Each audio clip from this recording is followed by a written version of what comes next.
It's interesting, right? We talk so much more about neurodiversity these days, but um, are we really putting it into practice, especially at work? Yeah, that's the big question. I mean, we can all say we support neurodiversity, but actually making our workplaces truly inclusive, that's a whole other challenge. Right, and that's what Stanton House, this specialist recruitment consultancy, is trying to address with their guide, Neurodiversity at Work. Yeah, and what's so cool is that it's not just some theoretical thing. They've actually put together really practical advice. It's spearheaded by their head of marketing, Natalie Venturini, and she actually talks about her personal connection to this work in a really powerful interview on the Human Inclusion podcast. Definitely worth a listen if you're interested in this topic. So Stanton House is all about finding amazing talent to create exceptional customer experiences, and they see neurodiversity as a huge part of that talent pool. But before we get into the advice, let's start with the basics. What is neurodiversity? I mean, we hear the term, but sometimes it feels like people use it in different ways. So the guide uses the Oxford definition, which describes it as, well, hold on, let me get it right. Yes, the range of differences in individual brain function and behavioral traits. Basically, we're all wired differently, and that's just part of being human. Makes sense. It's like saying there's no normal when it comes to how our brains work. Exactly. And the guide goes on to mention some common neurodivergent conditions, things like dyslexia, dyspraxia, ADHD, autism spectrum disorder, that sort of thing. But it's important to note that this isn't meant to be like a complete list, right? Loads of people experience challenges even without having a formal diagnosis. Yeah, I remember they used this great analogy in the guide about a bucket filled with colored balls, with each ball being like a different challenge. Oh, yeah, like difficulty communicating or sensory overload. Right, and everyone's bucket is different. Some people might have loads of balls in their bucket, making everyday life pretty tough, even if they don't fit neatly into a category. It's a really good way of visualizing how these things can overlap and be so different for each person. So why should employers care about this? I mean, beyond just doing the right thing, are there actual benefits to embracing neurodiversity in the workplace? Oh, tons. I mean, first off, the sheer numbers are pretty convincing. 1 in 5 people are estimated to be neurodivergent. Wow, that's way more common than a lot of people realize. Right, and it's a huge potential workforce that's often overlooked. And then there's the whole skills thing. Neurodivergent individuals often excel in areas that are super valuable in today's workplace. They can be amazing problem solvers, incredible at analyzing information, super detail-oriented, all sorts of things. Right. For instance, I've read that people with dyslexia, while they might struggle with reading and writing, often have amazing spatial reasoning abilities, which could be so valuable in fields like design or engineering. Exactly. And some companies are starting to get it. Google and Microsoft, for example, have actually been actively recruiting neurodivergent talent. So it's not just a nice to have, it's actually becoming a competitive advantage for businesses. Totally. They've seen that having a diverse range of perspectives actually leads to better problem solving, new ways of thinking, and ultimately a more innovative and successful company. That makes a lot of sense. Now let's get into the advice that Stanton House offers in their guide. They break it down really helpfully, walking employers through each stage, starting with how they design jobs in the first place. And this is where it gets really interesting because they challenge so many of the assumptions we have about what makes a good employee. Like, we're so often fixated on social skills, things like being a team player or having excellent communication, even when those things might not really be essential for the job. Totally. Like, they give this example of a back-end developer who's going to spend most of their time coding alone. Does that person really need to be super charismatic to be successful? Probably not. So how should employers think about job design differently? They recommend focusing on the actual tasks and skills needed for the job, not just these general ideas. So instead of saying excellent communication skills, be specific about what type of communication matters. Is it writing clear technical documentation? Is it presenting data to stakeholders? Or is it something else entirely? Just really think it through. Yeah, and it's about recognizing that people communicate in different ways, and what matters is the message getting across clearly, not necessarily how outgoing someone is. Right. And this approach can also help you figure out what accommodations might be needed. Like, if written communication is important, but someone has dysgraphia, which affects their rating, you might think about using speech-to-text software or letting them submit reports in a different way. So it's about being proactive and thinking about these things from the start, rather than waiting till someone discloses a condition and then trying to scramble and figure things out. Exactly. That makes things so much easier for everyone. And this approach applies to every stage of the process, not just job design, but also how you write the job advert, how you interview people, and even how you onboard new employees. So we've talked about how to design jobs with neurodiversity in mind, but now let's look at the hiring process itself. Because that can be a minefield, right? I mean, traditional job adverts, applications, interviews, they're not exactly known for being super inclusive. Yeah, and Stanton House really digs into that in their guide. They talk about how important it is to make job adverts accessible to everyone, regardless of their neurotype. So, like, what does that actually look like? What makes a job ad truly inclusive? Well, first off, they say to use clear language, ditch the jargon and make sure it's easy to understand and keep it concise. No one wants to read pages and pages of requirements. So basically, get to the point. Tell people what the job actually involves, what skills they need, and what the company's all about. Exactly. And be upfront about your commitment to neurodiversity.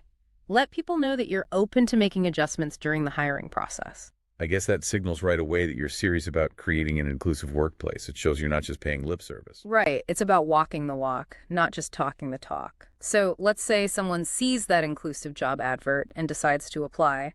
What happens next? Well, that's where things can get a bit tricky, right? Because often the application process itself can be a barrier, especially for neurodivergent individuals.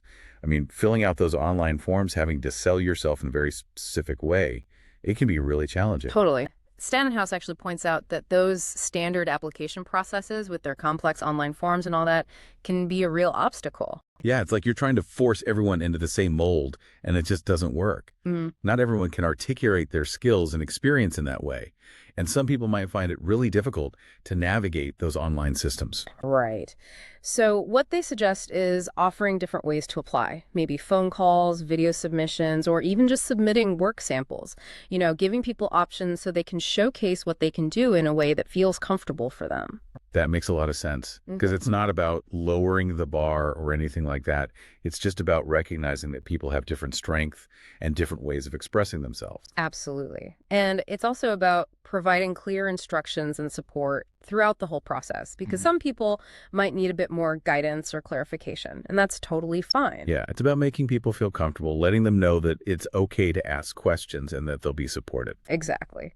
So, okay, now we've got a bunch of applications. How do we make sure our assessment and shortlisting process is just as inclusive? Yeah, because even with the best intentions, bias can creep in, right? We might unconsciously gravitate towards people who remind us of ourselves or who fit our preconceived ideas of what success looks like. Oh, absolutely. Unconscious bias is a huge issue in recruitment. Stanton House points that out, saying that relying too much on CVs can be a problem. Because we're just skimming through, looking for keywords, and we might miss out on some amazing candidates who just don't fit the traditional mold. Yeah, exactly. So they suggest using a wider range of methods to assess candidates. Things like work samples, presentations, even group exercises. Give people a chance to actually demonstrate their skills. It's also about making those assessments blind, right? So you're not influenced by someone's name or background. You're just looking at their ability. Yes, leveling the playing field, making sure everyone has a fair shot. So now we've got our shortlist. It's time for the interview. Yeah, interviews. I think most people find them nerve-wracking, but for neurodivergent individuals, they can be especially challenging. Yeah, I mean, think about it. The whole setup, the social interaction, thinking on your feet, it can be really stressful. And not everyone excels in that kind of environment.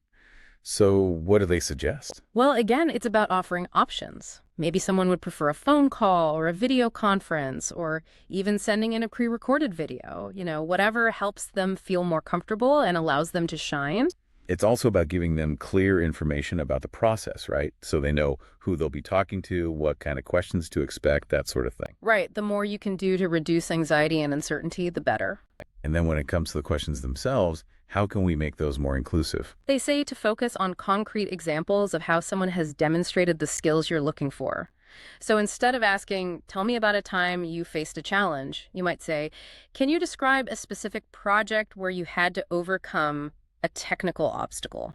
Something really specific. So it's about getting away from those hypothetical scenarios and focusing on real-life experience. Exactly. And this can actually help you identify potential accommodations that might be needed in the workplace too. Like if someone mentions they find it hard to concentrate in noisy environments, you might think about providing noise-canceling headphones or letting them work in a quieter space. So again, it's about having these conversations up front, being proactive, and figuring out what works best for each individual. Exactly. And that brings us to the next stage, onboarding. How do we make sure new hires, especially neurodivergent ones, feel welcomed and supported? So we've talked a lot about what employers can do, but I think it's important to remember that disclosing a neurodivergent condition at work is a really personal decision for the individual. Oh, absolutely. It's a tough one, right? You're weighing the potential benefits, like getting the support you need against the fear of, being judged or discriminated against. Right, and Natalie Venturini actually talked about this in her interview. She said that even people with, I guess, what some might consider milder conditions, like dyslexia, often choose not to disclose because they're worried about how it will affect their careers. It's sad, really, because it reinforces the idea that neurodiversity is something to be ashamed of when it's actually a strength. It makes you wonder how much talent is being wasted because people don't feel safe to be themselves at work. Totally. So creating a truly inclusive culture is essential, making sure people feel comfortable disclosing and know they'll be supported, not judged. Okay, so how can employers actually create that kind of environment? How can they show they're serious about supporting neurodivergent employees? Well, Stanton House suggests a few things. First off, it starts with leadership. Leaders need to be vocal and visible in their support, setting the tone from the top. Right, it can't just be some HR initiative. It has to be embedded in the company culture. Exactly. And it's not just about providing accommodations. It's about really valuing different perspectives, recognizing that different ways of thinking can lead to better outcomes. It reminds me of what Natalie said about moving beyond culture fit to culture add. It's about embracing diversity and recognizing that it makes teams stronger. Yeah, totally. It's about seeing differences as assets, not deficits. And when we're talking about neurodiversity, those assets can be really powerful. The guide talks about how neurodivergent people often have incredible skills in areas like pattern recognition, analytical thinking, problem solving, all sorts of things. Yeah, and those are the skills that are increasingly in demand, right? Yeah. As the world of work changes so rapidly. Exactly. So it makes sense on so many levels to embrace neurodiversity. It's good for individuals, it's good for business, it's good for society as a whole. So I think if there's one thing we want listeners to take away from this deep dive, it's that embracing neurodiversity isn't just about doing the right thing. It's also about unlocking a huge amount of talent and potential. Couldn't have said it better myself. And if you're interested in learning more, I'd highly recommend checking out Stanton House's guide, Neurodiversity at Work. It's free to download from their website, stantonhouse.com. It's got tons of practical advice, real-world examples, personal stories, all sorts of things that will help you create a more inclusive workplace. It's a fantastic resource and a great starting point for anyone who wants to learn more about this really important topic. So that wraps up our deep dive into neurodiversity at work. We hope you found it informative and inspiring. And remember, this is just the beginning of the conversation. There's always more to learn and explore. So be curious, be open-minded, and let's keep working together to create a more inclusive future for everyone.